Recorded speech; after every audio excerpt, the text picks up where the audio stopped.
Hi, I'm Harry Meade, and we're going to look at techniques to improve straightness for jumping. Straightness is fundamental to jumping because the same really with all equestrian disciplines, so it's the same with dressage, the same with jumping, is we're looking to make the horse as efficient as possible so as much energy can travel up through the hocks, through the back, and enable the horse to jump in a good technique rather than to slip out sideways where you lose a large amount of the power. So for training,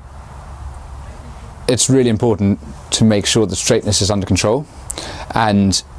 we use straight lines and then right angle turns as a way of trying to encourage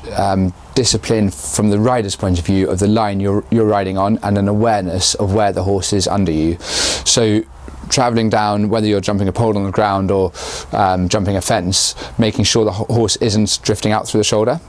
And then when you come to the turn, making sure they don't fall in across the turn, and then when you try and get on your next straight line, that they don't drift out on that. So everything is geared towards being almost thinking a touch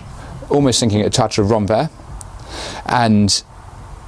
enabling the shoulder to be in front of you,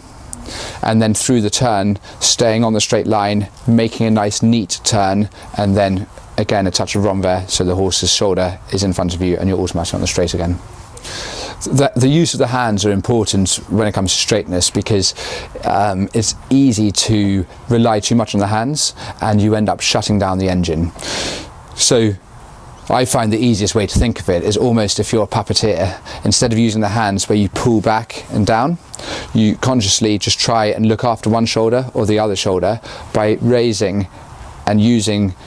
the hand that you don't want the horse to fall out that way. So if you want to stop the horse falling out on a right-handed circle, stop the horse falling out, you just take the left shoulder. If you want them to not knife across the cut in the corner,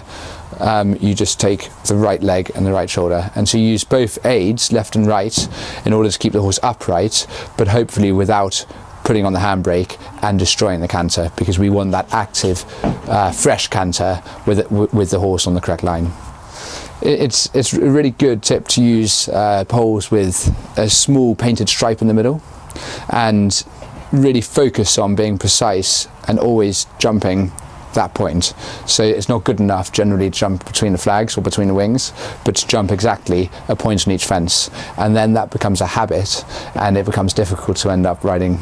the wrong line because it's so ingrained in both you and the horses to jump the exact point. I like using corridors of poles on the ground in order to make sure that the straightness is really true. So before a turn and after a turn, I'll put a pole on the ground on the outside of the line that I want to ride on, which means the horse can't bulge out. And on the inside of the line, I might put a bollard or a tyre or a cone, something that I have to canter around. So the horse can't cut the corner and it can't drift out before and after the turn. So you make sure you're absolutely straight.